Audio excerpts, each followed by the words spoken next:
dragon feast. And then it hit me. Oh!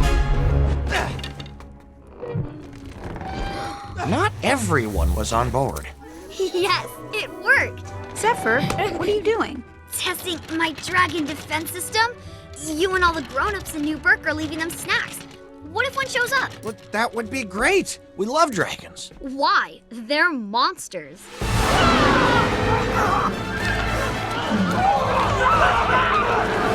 Oh. I found this in the attic. It was Grandpa's. How come you never told us the truth about dragons? But we did. Dragons are wonderful. They're our friends. Tell me this. Are they giant? Well, yeah. Razor-sharp teeth? Breathe fire? I suppose so. Claws? That'd be yes. What happened to your leg? Oh. That's what I thought. Maybe we don't leave fish snacks around to attract them. 'Cause you know who doesn't want to be dragon dessert? Me. Nothing? Do you want to be dessert for a dragon? Methinks I don't. Let's kill the dragons! How did this happen? Our ancestors were terrified of dragons because they didn't know them. Astrid, we cannot let our kids go down that road.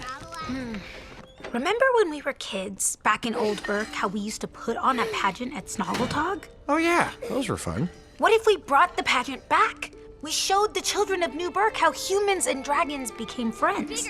That's a great idea. But we've only got 4 days until Snoggletog. 3 if you don't count Black Plague Friday. Yeah, nothing gets done. Everybody's just shopping and coughing. More spikes. I think we could do this. Let's talk to Gobber.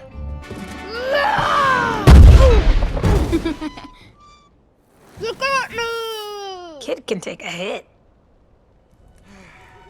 Hey, are you okay? Yeah, it's just all this talk of dragons kind of makes me miss them. It's hard at the holidays, you know? Wonder if Toothless ever misses me.